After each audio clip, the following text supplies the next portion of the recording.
ఓం శాంతి 25/6/2024 సాకార ఈశ్వరీయ మధుర మహావాక్యాలు. మధురమైన పిల్లలారా, నేను ఒక ఆత్మను అని పక్కాగా నిశ్చయం చేసుకోండి. ఏ కర్మనైనా ఆత్మగా భావించి ప్రారంభించండి. ఏది చేస్తూ ఉంటే కూడా నేను ఆత్మ చేయిస్తున్నాను శరీరంతో. ఏ ఇంద్రియంతో చేస్తూ ఉన్నా సరే ఆత్మ చేయిస్తున్నా. ఆత్మ అనుకుంటే అప్పుడు తండ్రి గుర్తుకొస్తారు, ఏ పాపము జరగదు. ప్రశ్న: కర్మాతీత స్థితిని ప్రాప్తి చేసుకునేందుకు ప్రతి ఒక్కరూ చేయవలసిన శ్రమ ఏది? కర్మాతీత స్థితికి సమీపించారు అనేందుకు గుర్తులేవి? జవాబు: కర్మాతీతంగా అయ్యేందుకు స్మృతి శక్తితో మీ కర్మేంద్రియాలను వశం చేసుకునే శ్రమ చేయండి.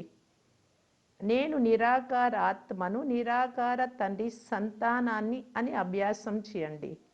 అన్ని కర్మేంద్రియాలు నిర్వికారంగా అయిపోవడమే చాలా పెద్ద పురుషార్థం. కర్మాతీత స్థితికి ఎంత సమీపంగా వస్తూ ఉంటారో అంత కర్మేంద్రియాలు శీతలంగా సుగంధభరితంగా అవుతూ ఉంటాయి. వారి నుండి వికారి చెడు వాసనలు తొలగిపోతాయి. అతీంద్రియ సుఖం అనుభవం అవుతూ ఉంటుంది. ఓం శాంతి. శివ భగవాను వాచ. ఎవరి పట్ల చెప్పారో పిల్లలకు చెప్పనవసరం లేదు. శివ బాబా జ్ఞాన సాగరులు అని, మానవ సృష్టికి బీజ రూపులని పిల్లలకు తెలుసు.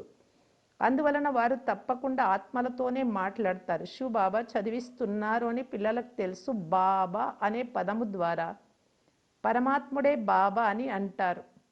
పిల్లలు తెలుసుకున్నారు, పరమాత్ముడినే బాబా అని అంటాము అని తెలుసుకున్నారు. మానవ మాతృలందరూ ఆ పరమాత్ముడినే తండ్రి అని అంటారు. ఆ తండ్రి పరంధామంలో ఉంటారు. మొట్టమొదట ఈ విషయాలన్నీ పక్కా చేయాలి.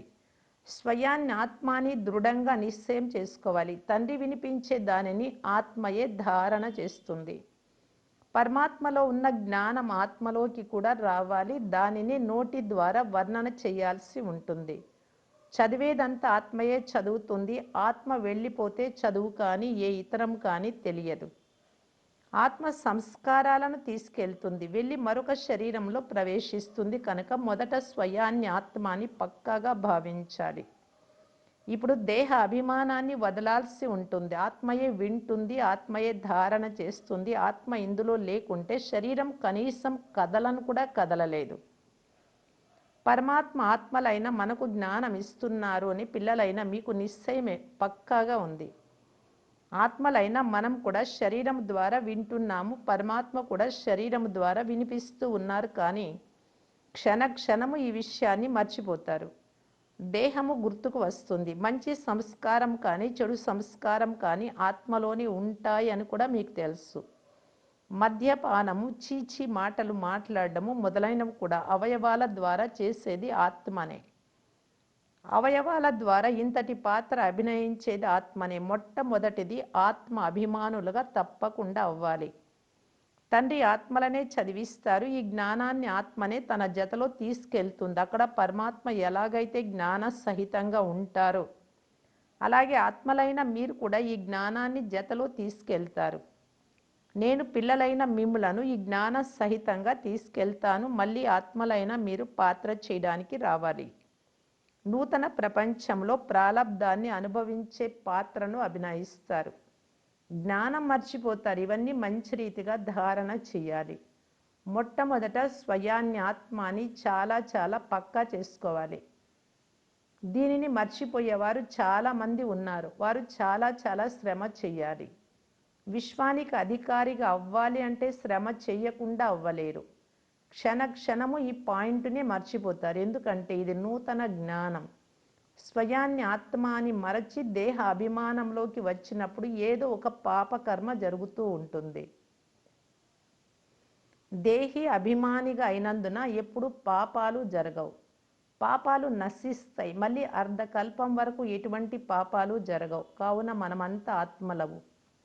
చదివేది ఆత్మనే, దేహం కాదు అని నిశ్చయం ఉంచుకోవాలి. ఇంతకుముందు మీకు దైహికమైన మానవుల మతం లభించేది. ఇప్పుడు నిరాకార తండ్రియే శ్రీమతంని ఇస్తూ ఉన్నారు. ఇది పూర్తిగా నూతన ప్రపంచం కొరకు నూతన జ్ఞానం. మీరంతా క్రొత్తగా అయిపోతారు. ఇందులో సంశయపడే విషయం ఏదీ లేదు. అనేక పర్యాయాలు మీరు పాత నుండి క్రొత్తగా, క్రొత్త నుండి పాతదిగా అవుతూ వచ్చారు కనుక మంచి రీతిగా పురుషార్థం చేయాలి.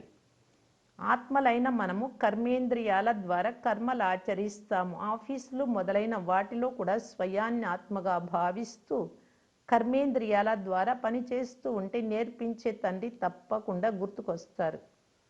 ఆత్మయే తండ్రిని స్మృతి చేస్తుంది. ఇంతకుముందు నేను సాకారం మనిషిని అని భావిస్తూ నిరాకారుడిని స్మృతి చేసేవారు. స్వయాన్ని నిరాకారి ఆత్మగా భావించి నిరాకార తండ్రిని ఎప్పుడూ స్మృతి చేసేవారు కాదు. ఇప్పుడు మీరు స్వయాన్ని నిరాకార ఆత్మగా భావించి నిరాకార తండ్రిని స్మృతి చెయ్యాలి. ఇది చాలా విచారసాగరం మతనం చేయాల్సిన విషయం. మేము 2 గంటలు స్మృతిలో ఉంటాము అని కొందరు వ్రాస్తారు.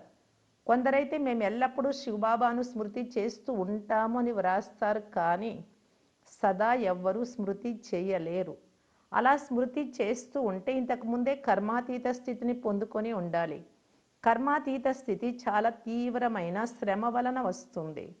ఈ స్థితిలో వికారి కర్మేంద్రియాలన్నీ వశ్యమవుతాయి. సత్యుగంలో అన్ని కర్మేంద్రియాలు నిర్వికారంగా అయిపోతాయి. అంగములు సుగంధితం అవుతాయి. ఇప్పుడు అంగాంగములు దుర్వాసనతో అశుద్ధంగా చీచీగా ఉన్నాయి. సత్యుగానికి ఎంతో ప్రియమైన మహిమ ఉంది.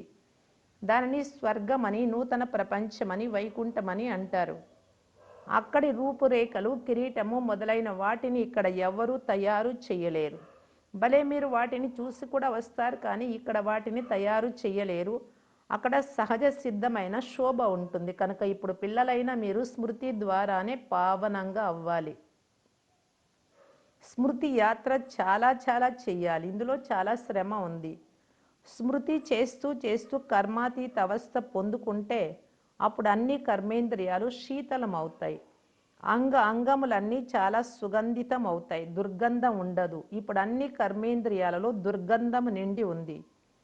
ఈ శరీరం దేనికి పనికి రాదు. మీ ఆత్మలు ఇప్పుడు పవిత్రమవుతూ ఉన్నాయి.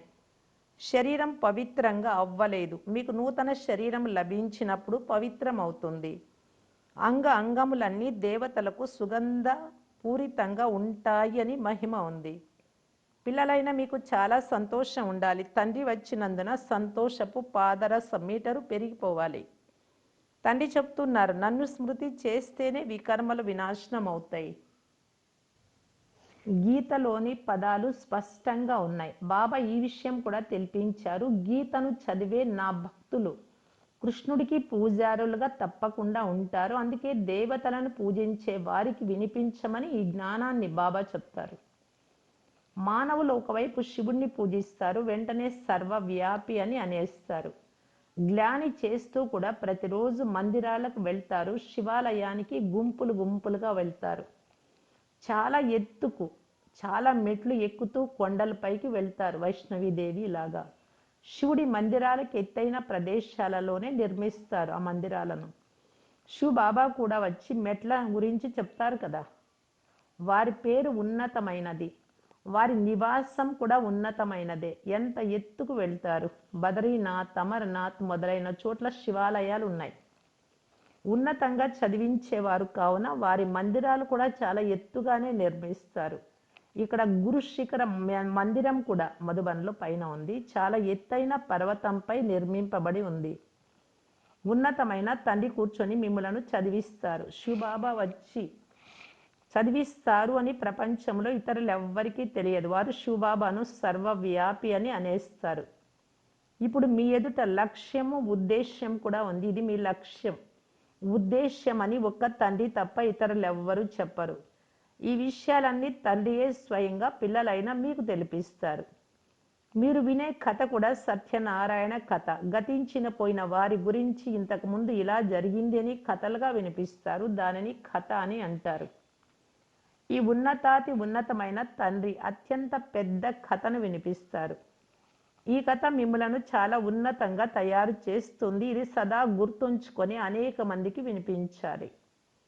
కథను వినిపించేందుకు మీరు ప్రదర్శని లేక మ్యూజియంలను తయారు చేస్తారు. 5000 సంవత్సరాల క్రితం భారతదేశం మాత్రమే ఉండేది. అందులో దేవతలు రాజ్యం చేసేవారు. ఇది సత్యమైన కథ. ఇతరులెవ్వరూ ఈ కథను తెలుపలేరు. చైతన్య వృక్షపతి అయిన తండ్రి కూర్చొని ఈ సత్యమైన కథను వినిపిస్తున్నారు. దీని వలన మీరు దేవతలుగా అవుతారు. ఇందులో ముఖ్యమైనది పవిత్రత. పవిత్రత లేకుంటే ధారణ జరగదు. పులి పాలు నింపేందుకు బంగారు పాత్ర కావాలి, అప్పుడే ధారణ జరగగలదు. ఈ చెవులు పాత్ర వలె ఉన్నాయి కదా, ఇవి బంగారు పాత్రలుగా చేసుకోవాలి. ఇప్పుడు రాతి పాత్రల్లాగా ఉన్నాయి, బంగారు పాత్రగా అయితేనే ధారణ జరగగలదు. చాలా గమనముంచి వినాలి, ధారణ చెయ్యాలి. గీతలో వ్రాయబడిన కథ చాలా సులభమైనది. వారు కథలు వినిపించి సంపాదన చేస్తారు. వినే వారి నుండి వారికి సంపాదన జరుగుతుంది. ఇక్కడ మీకు కూడా సంపాదన జరుగుతుంది. 2 సంపాదనలు నడుస్తూ ఉంటాయి. 2 వ్యాపారాలే. చదివించను కూడా చదివిస్తారు. మన్మనాభవ, పవిత్రంగా అవ్వండి అని అంటారు. ఈ విధంగా ఇంకెవ్వరు అనరు. అలాగే మన్మనాభవలో కూడా ఎవ్వరు ఉండరు. ఇక్కడ ఏ మనుషులు పవిత్రంగా ఉండలేరు. ఎందుకంటే వారు భ్రష్టాచారం ద్వారానే జన్మిస్తారు. కలియుగ అంతం వరకు రావణ రాజ్యం కొనసాగుతుంది. అందులో పావనంగా అవ్వాలి. దేవతలను పావనులు అని అంటారు, కానీ మనుషులను అలా అనరు. సన్యాసులు కూడా మనుష్యులే. వారిది నివృత్తి మార్గపు ధర్మం. నన్ను స్మృతి చేస్తే మీరు పవిత్రమైపోతారని తండ్రి అంటారు. భారతదేశంలో ప్రవృత్తి మార్గం వారి రాజ్యమే ఉండేది. నివృత్తి మార్గం వారితో మీకు ఎలాంటి సంబంధము లేదు. ఇక్కడ స్త్రీ పురుషులు ఇరువురు పవిత్రంగా అవ్వాలి. 2 చక్రాలు, పతి పత్నులు జ్ఞానంలో నడిస్తే బాగుంటుంది, లేకుంటే గొడవలు జరుగుతాయి. పవిత్రత విషయంలోనే జగడాలు జరుగుతాయి. ఏ ఇతర సత్సంగంలోనూ పవిత్రత విషయంలో గొడవలు జరిగాయి అని ఎప్పుడు విని ఉండరు. తండ్రి వచ్చినప్పుడు మాత్రమే ఈ గొడవలు జరుగుతాయి. అబలల పైన అత్యాచారాలు జరుగుతాయి అని ఏ సాధు సత్పురుషులు మొదలైన వారెవరైనా ఎప్పుడైనా చెప్తారా? బాబా మమ్మల్ని రక్షించమని ఇక్కడ నా పిల్లలు ఆర్తనాదాలు చేస్తారు. పవిత్రత కోల్పోవడం లేదు కదా అని తండ్రి అడుగుతారు. ఎందుకంటే కామ మహాశత్రువు కదా, ఒక్కసారిగా క్రింద పడిపోతారు. ఈ కామ వికారం అందరినీ పైసాకు కొరగాకుండా చేసేసింది. తండ్రి చెప్తున్నారు, 63 జన్మలు మీరు వేశ్యాలయంలో ఉంటారు. ఇప్పుడు పవిత్రంగా ఈ శివాలయంలోకి వెళ్ళాలి కనుక ఈ ఒక్క జన్మ పవిత్రంగా అవ్వండి అని బాబా అంటారు. శివ బాబాను స్మృతి చేస్తే శివాలయంలోకి, స్వర్గంలోకి వెళ్తారు. కానీ కామ వికారము చాలా శక్తివంతమైనది, చాలా కలవర పెడుతుంది, ఆకర్షణ కలుగుతుంది. ఆ ఆకర్షణను తొలగించి వెయ్యాలి. తిరిగి వెళ్ళాలి కనుక తప్పకుండా పవిత్రంగా అవ్వాలి. ఏ టీచరు సదా అలాగే కూర్చొని ఉండరు కదా, కొంత సమయం మాత్రమే చదువు జరుగుతుంది. బాబా ముందే అన్ని విషయాలు తెలుపుతూ ఉన్నారు. ఇది నా రథం కదా, రథానికి కూడా ఆయుష్ ఉంటుంది. బ్రహ్మబాబా శరీరానికి నేను సదా అమరుడను అని తండ్రి అంటున్నారు. నా పేరే అమర్నాథ్. నేను పునర్జన్మ తీసుకోను, అందుకే నన్ను అమరనాథుడని అంటారు. మిమ్మల్ని అర్ధకల్పం వరకు అమరులుగా చేస్తాను, అయినా మీరు పునర్జన్మలు తీసుకుంటూ ఉంటారు. ఇప్పుడు పిల్లలైన మీరు పైకి వెళ్ళాలి. ముఖము అటువైపు, కాళ్ళు ఇటువైపు ఉంచాలి. మళ్ళీ ఈ వైపు ముఖం ఎందుకు తిప్పాలి? పిల్లలు అంటారు, బాబా తప్పు అయిపోయింది, ముఖం ఇటువైపు తిరిగిపోయింది అని అంటారు. అనగా ఉల్టాగా, అనగా తల్ల క్రిందులుగా అయిపోతారు. మీరు తండ్రిని మరచి దేహ అభిమానులుగా అయినప్పుడు ఉల్టాగా తయారవుతారు. తండ్రి అన్ని విషయాలు అర్థం చేయిస్తారు. శక్తినివ్వండి, బలమునివ్వండి అని తండ్రిని ఏమీ వేడుకోరాదు.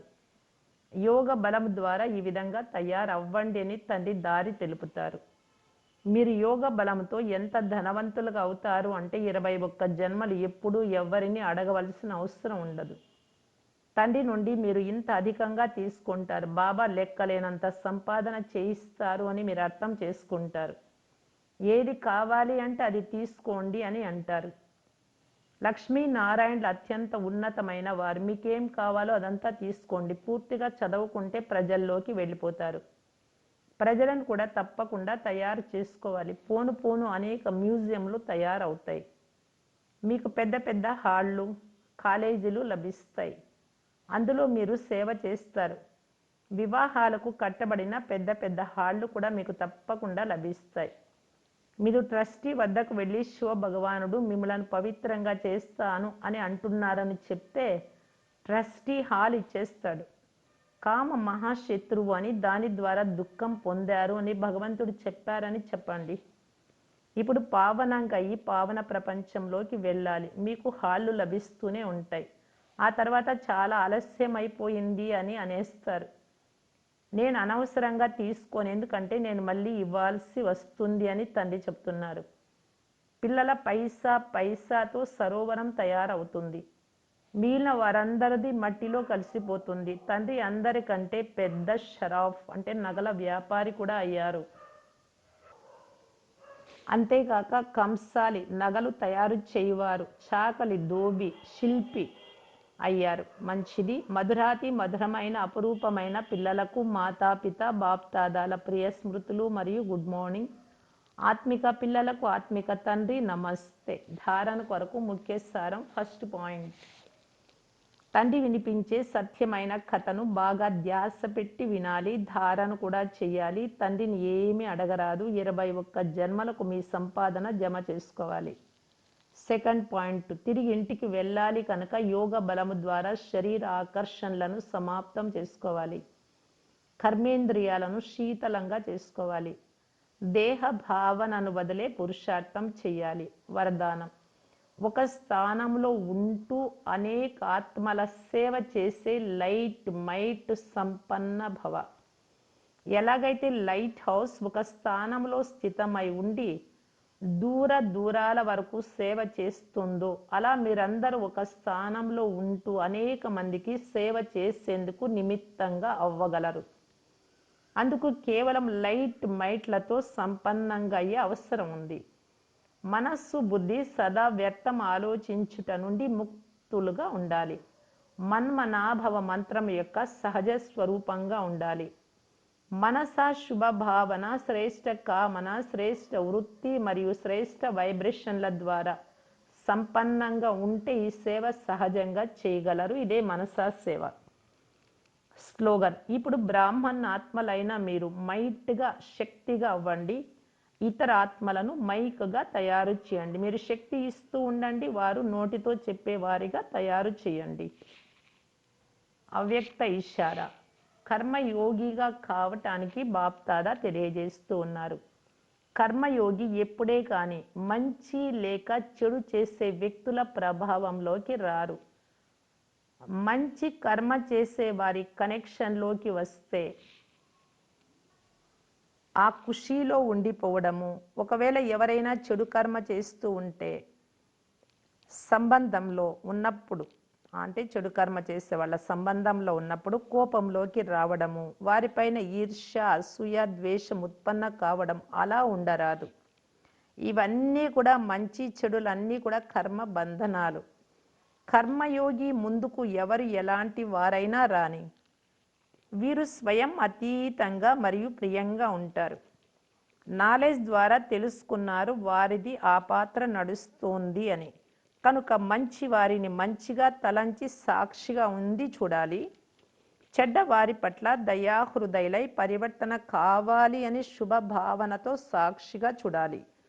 అప్పుడే అంటారు కర్మ బంధనాల నుండి అతీతమైన కర్మయోగి అని. ఓం శాంతి.